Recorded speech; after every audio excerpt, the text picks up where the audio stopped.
Welcome back to another episode of How Did They Grow? I created this podcast because I wanted you to learn how other coaches, freelancers, service providers, and course sellers are growing their business, landing 10 to 20 new clients every single month, paying them 50, 100, 200K months. See, if they've done it, you can too. And that's just the reality. And I want you to listen to these podcasts to understand what strategies are they using, what techniques are they exploring, because it's in these gems that you can apply it to your business and actually scale things up. When you're ready and you feel like you actually want to learn practical, proven methodologies, or even you want to hire a team that can build you a profitable personal brand, book in a chat with our team because we can guarantee you go viral and guarantee you get clients for your business.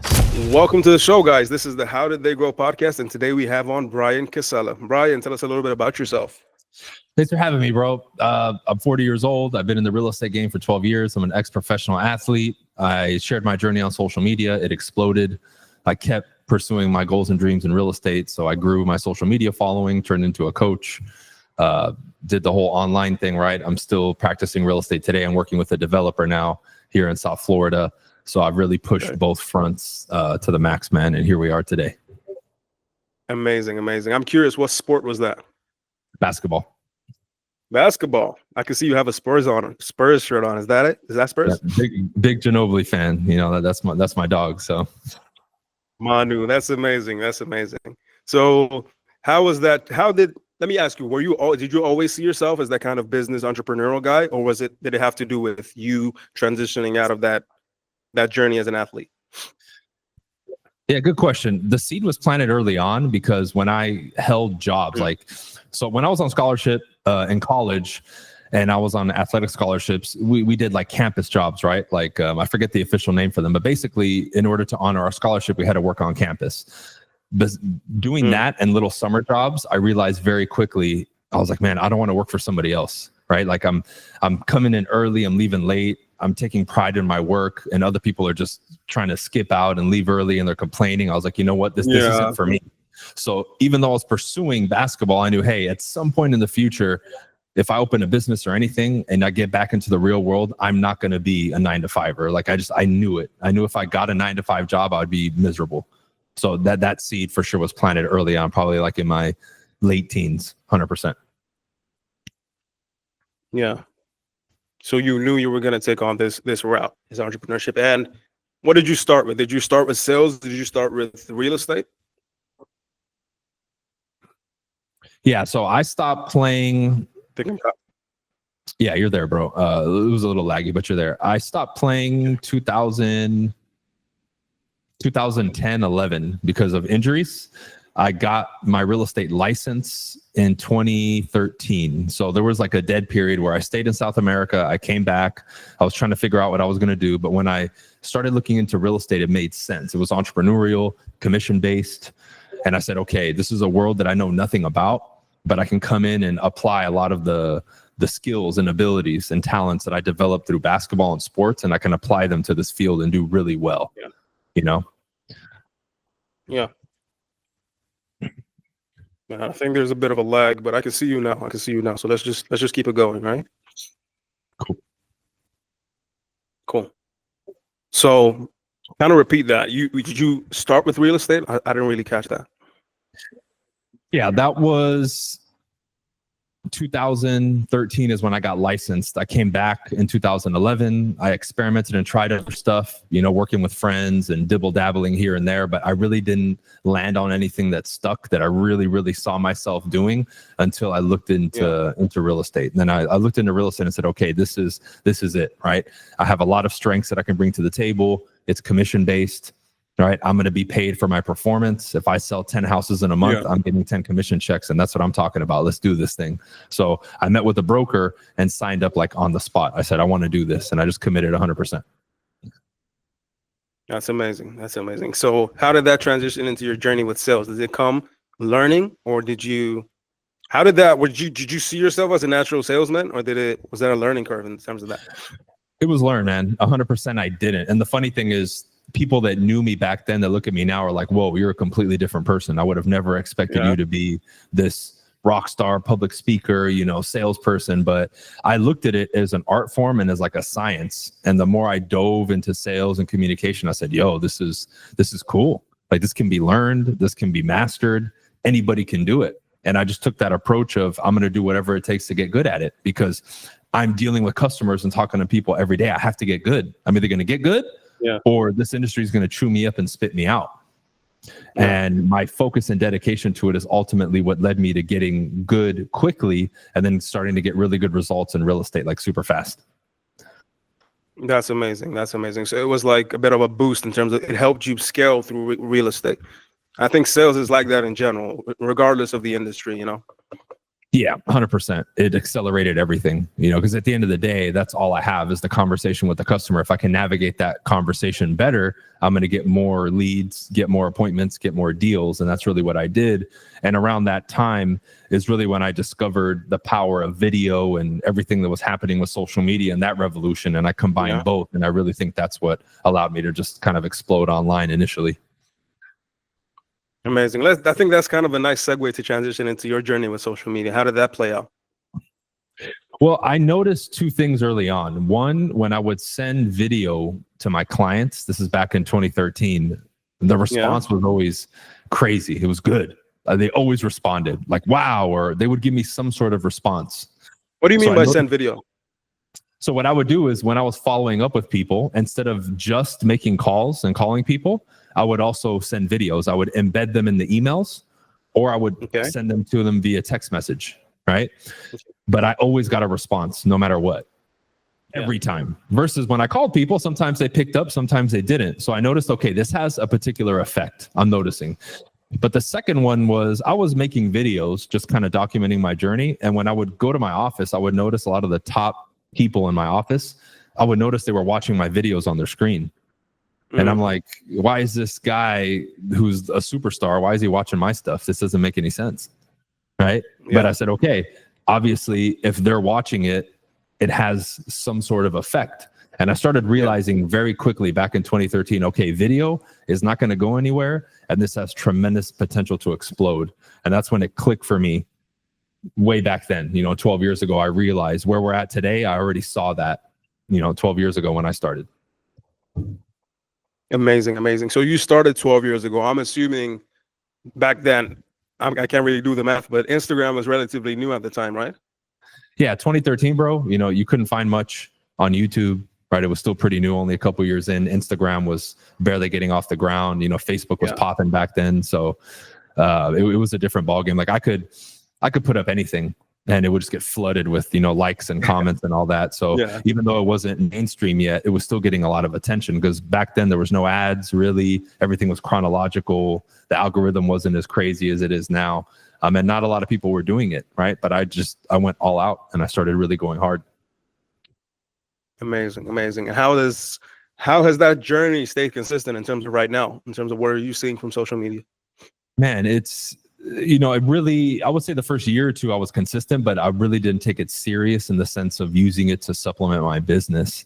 2015 is really when I put that switch on and said, all right, I'm going to start going really hard and being very, very consistent and diligent with what I'm doing online. And it led to a lot, man. It led to me growing a big online following, 200,000 on YouTube. I started selling courses because people wanted help in sales and real estate. I started doing coaching. When I went nationwide with my real estate team, that became my main method of recruitment. So initially when I went nationwide, I was able to open up in like 8 states just because of the initial recruitment wave that I got through everything I did online. And today we're in 16 states today with my actual personal real estate team. I have over 230 members right now. And it's just been like rocket fuel for everything that I've done, because it makes your brand worldwide. I have coaching students all over the world. I have, again, probably representation in every state at this point, but my personal team, I have people in 16 states, and I couldn't do that as quickly without social media for sure. Definitely. I think, it's come to a point where wherever is that Yerba Mate? Mate, yeah. I think that's cool. Yeah, that's cool. Amazing. I was saying, I think it's gotten to a point where, even those who don't like the idea are starting to hop on that thing, because over the years, in the past few years, it was like maybe you can survive without it. But it's getting to that point where just not having it, you're shooting yourself 10 times in the chest just by not having it. You know what I mean? Yeah, it's interesting. I even looked at it in my industry when I would bring up to my clients, hey, we do this on social media 10 years ago. They would scratch their head and say, what the hell are you talking about? Now it's almost like people are looking forward to hear about what you're going to do with promotion and marketing on social media. So absolutely. And I already saw that shift in my industry by like 2015 or 16, because I remember going to a hotel and there was like this party and it was for like senior citizens, bro. It was like all 70+ year old people and all of them had their phones out and they were like Snapchatting and, like taking clips. And I was like, yo, it's 2015. But if that crowd is already on their phones like that, the digital age and social media is here for sure, because they would be the last ones to adopt it. And they already have now. And that was 10 years ago. Right. So I paid attention to that stuff, bro. And I saw the transition for sure. I hope you're enjoying this podcast. I hope you're taking notes. I hope you're learning so much practical wisdom, because that's what I really wanted from this podcast. Now, I just want to quickly say, if you're looking for a team that can actually help you explode and go viral with your personal brand with proven methodologies, I say this because I've been doing this for the past 5 years. We've got a team of 30 people who are ready to go ahead and explode your brand so you can get clients begging to work with you. Have a chat with one of our advisors. You can book in a chat using one of the links around this video, because that chat might just change your life. You're kind of ahead of the curve in that way, and that's amazing. That's amazing. Now, in terms of like 2025, what do you do? You do real estate. You got people in different states. I assume your sales coaching is real estate sales coaching, right? The coaching, I would say, probably has 70-80% real estate agents in it, because that's my industry. But I would say the sales training and everything that I do is more general, because most of it can be applied to any type of sales. Like I have insurance salesmen in there. I have people who do solar. I have people who are like consultants. I have people who work with like hedge funds, so that work in the finance industry. So it's pretty overarching, because the sales principles themselves are universal. Definitely. I think that's amazing. So I think this is kind of a nice segue to transition into your business. And like, how do you get most of your business? For the sake of the audience and people trying to break into this social media space, does that play a big role in terms of you and your let me say marketing, in terms of getting the leads?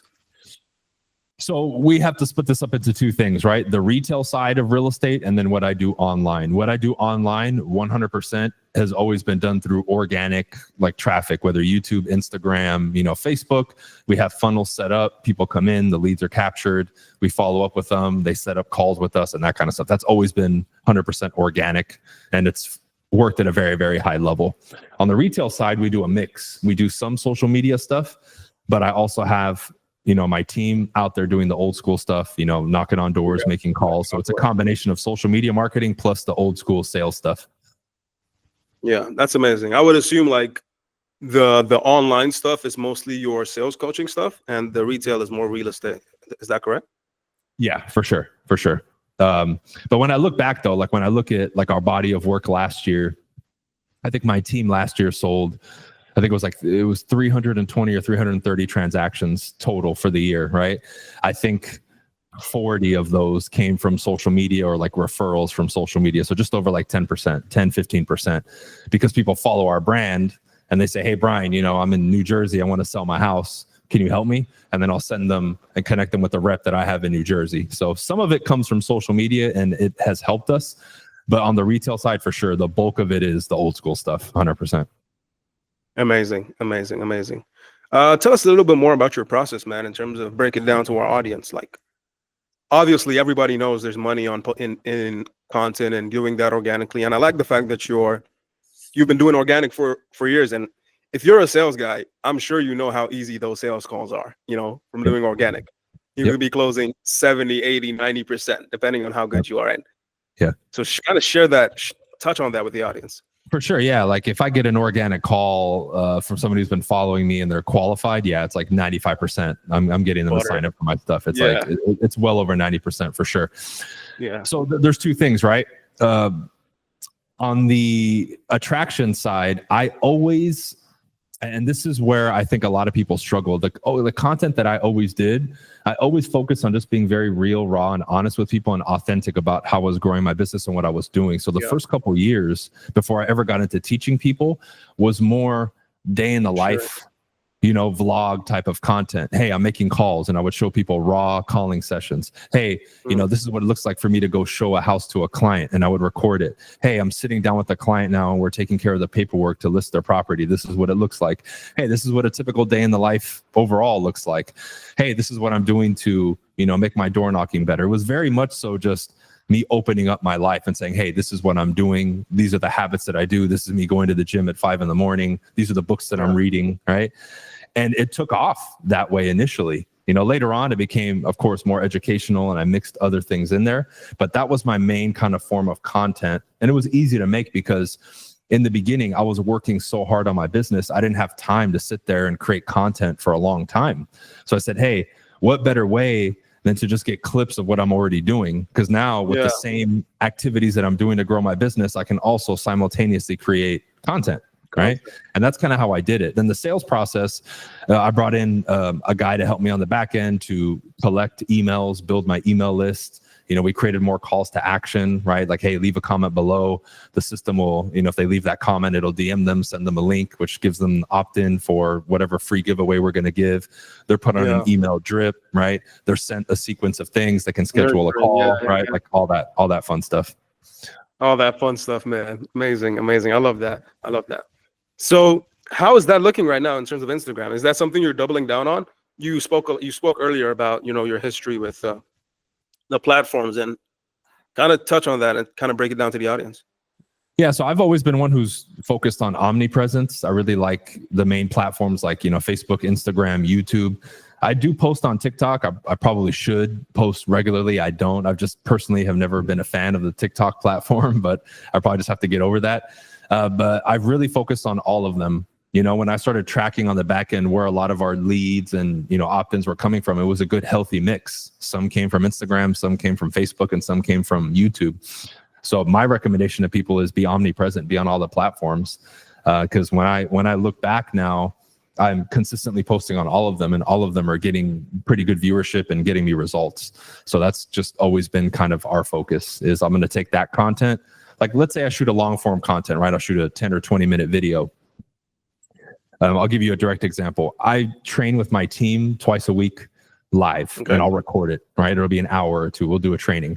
From that video, I can clip 10, 15-minute segments and make long form for YouTube.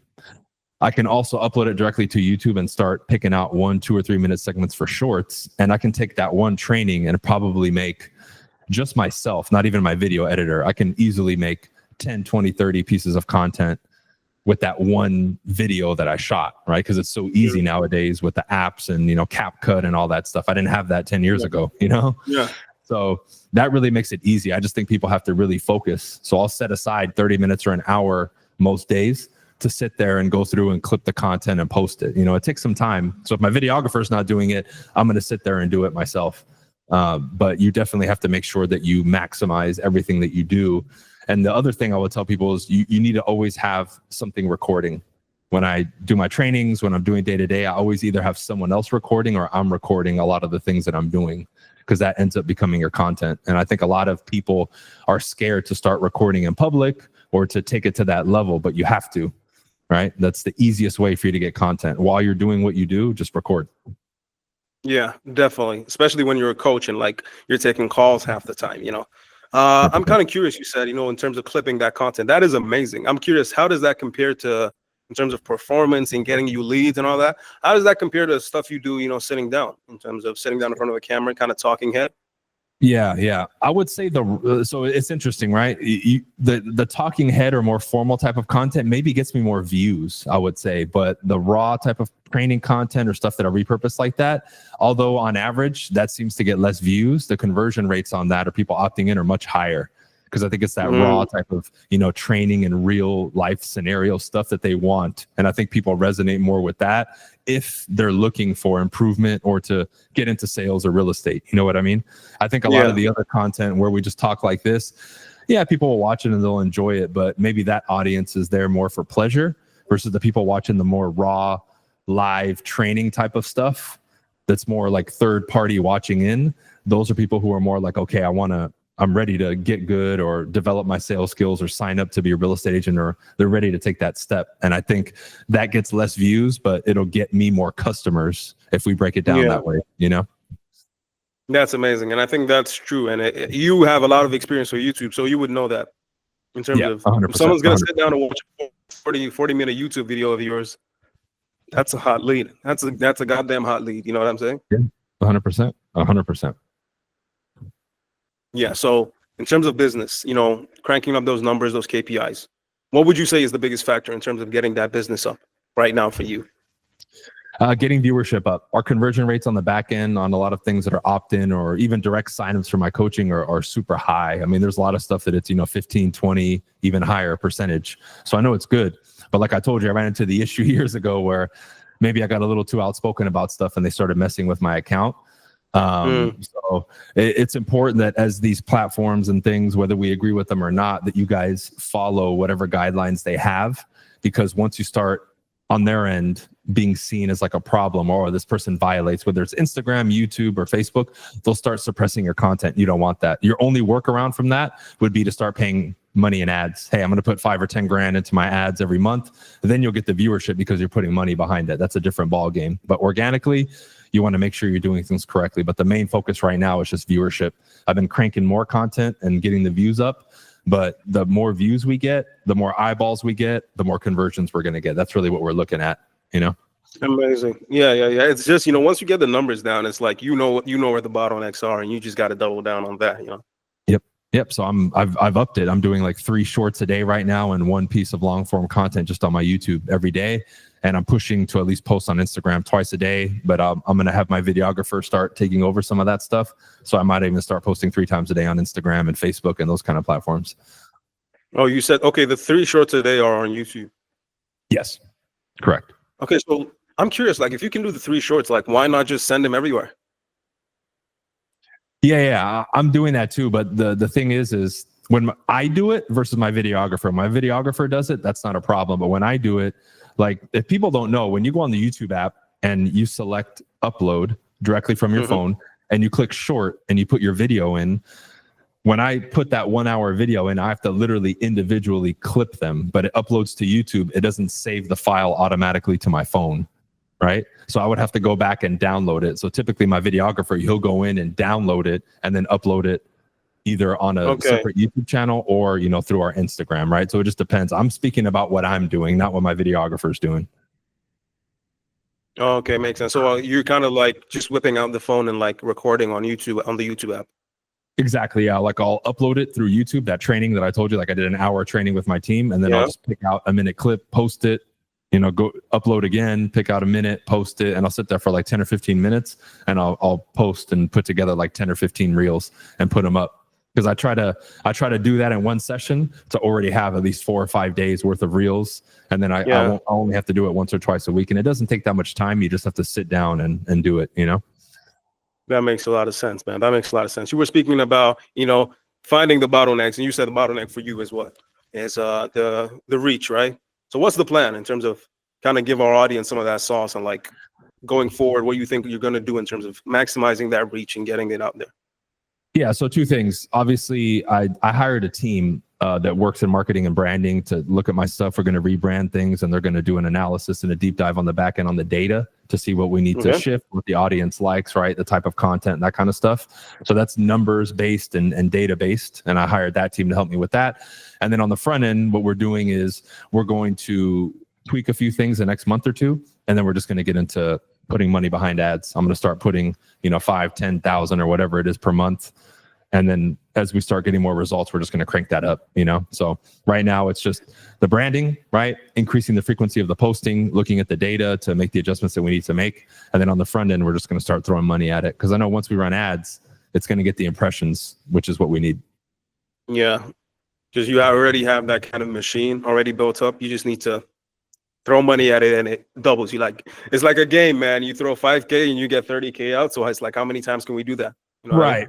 And I think where a lot of entrepreneurs run into a problem, and I did early on in my career, is when you start making money, you have to be very disciplined to immediately take those earnings and reinvest it back into your business. Because we're in the era now where everybody wants to show off.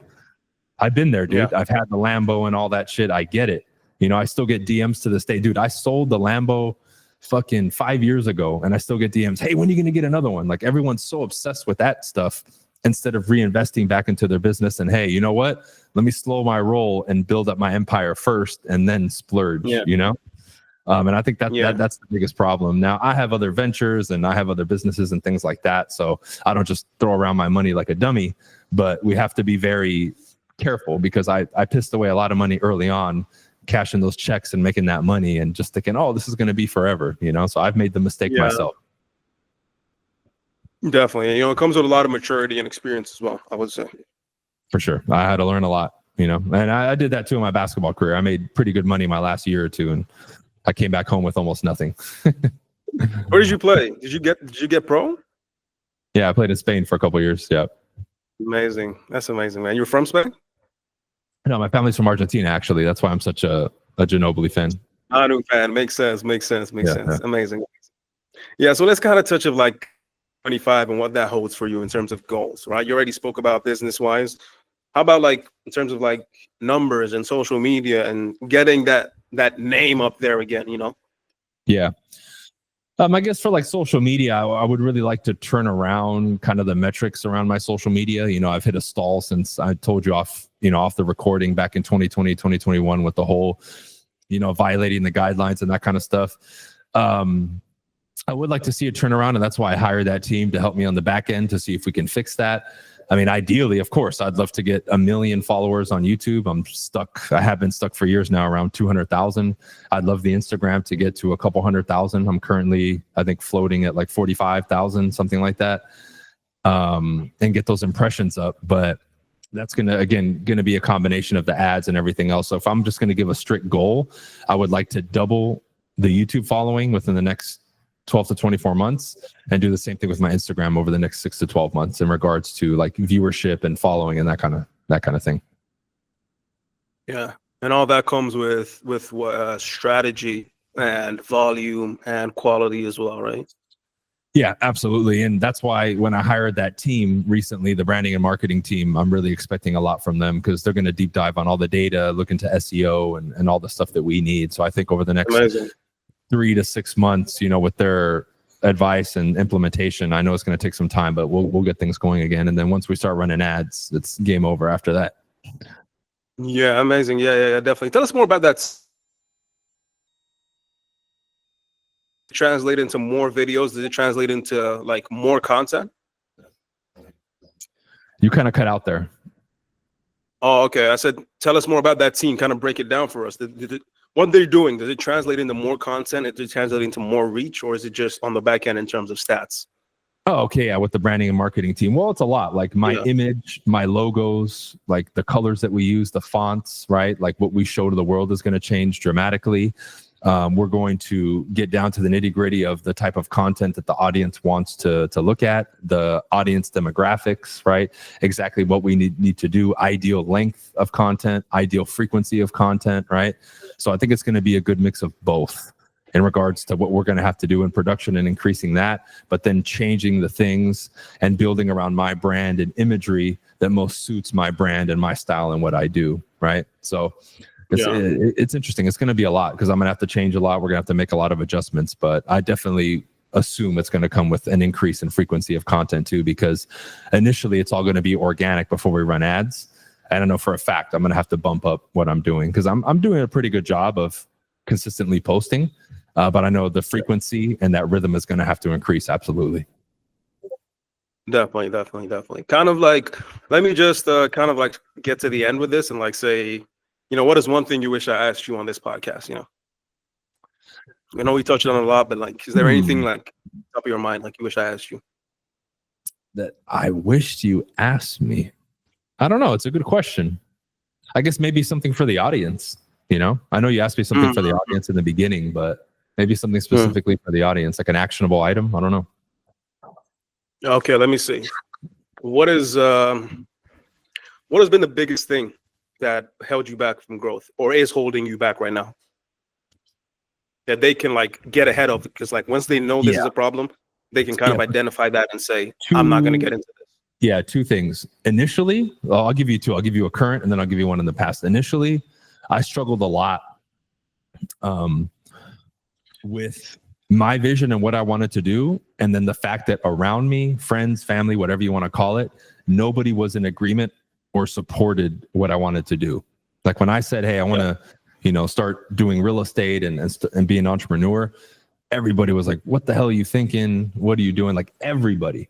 And I still think to this day, most people seek and they want the approval of people around them, right? To say, "Hey, well, support me," because they think, "Oh, you need to be supported." Look, if you want to do this and you want to do it hard, you have to be okay with being the lone wolf and flying solo like an eagle, because it may be that nobody supports it, and you have to be okay with that. Because as long as you want to do it and you believe that you're going to stick it through, that's all that matters. But emotionally, that doesn't feel good when nobody around you supports you. That's what I struggled with initially a lot, because I felt like I had to get people's approval, and I was trying to battle with that when there's no way of winning that. I think a lot of people, whether they admit it or not, are stuck in that. And I think I know, because a lot of people DM me that type of question. "Hey, how can I get so-and-so to support me? Hey, how can I, nobody's okay with what I'm doing. Like, what do I do?" It's like, bro, just go. You're not going to get their support anyway, right? But emotionally, that's difficult. Currently, it's really, I guess, getting a hold of a lot of the people that are out there, because like I look at my industry and what I focus on, and people have gotten so far away from the things that were obvious in sales, 10 or 15 years ago, that my focus now is to really get in front of people, grab their attention, and then bring them back to a lot of these core principles that, again, people were aware of and championed 10 or 15 years ago, but now they run away from it. And I think that's my main challenge right now, is as much as possible to grab people's attention and have them look a different way. That's kind of the struggle that I've been in right now. Makes sense. That makes a lot of sense, and translating that to the audience as well. Because like when I said, our audience is full of young entrepreneurs, there's young entrepreneurs in terms of age, but not just age, in terms of their time in the industry, in terms of its social media. So that perspective in terms of, man, fuck what anyone has to say, man. If you want to do it, you go ahead and you do it, man. You know what I mean? Yeah. And I think that's becoming a little bit more normal now, but man, it's back tough, in the day, because you have to deal with that internally. And I think a lot of people, especially if they've never done anything before that moment where they had to challenge what other people's expectations were, it can be a lot, right? And I think that's where having, accountability and good people around you is really, really important, and I think a lot of people, they think they're alone on this journey. They're really not, because there's so many people who are in the same position, but there's this feeling that you're alone, and that's tough for most people to deal with. Yeah, and just to kind of end here, it's like, I don't know if you follow a lot of Hormozi, or you follow a lot of that guy? No, I don't. Okay, there's this thing he says where when you're starting out something good, because the things that are good is always the things that people are not doing. So when you're starting out, there's this phase you go through where you're alone, and you're going to be ostracized, and no one's going to support you. Yep. And you lose the friends that you already have, because they're not doing the things that you want to do. But you're not at the stage where you can even build relationships with those people who are in the places you want to be.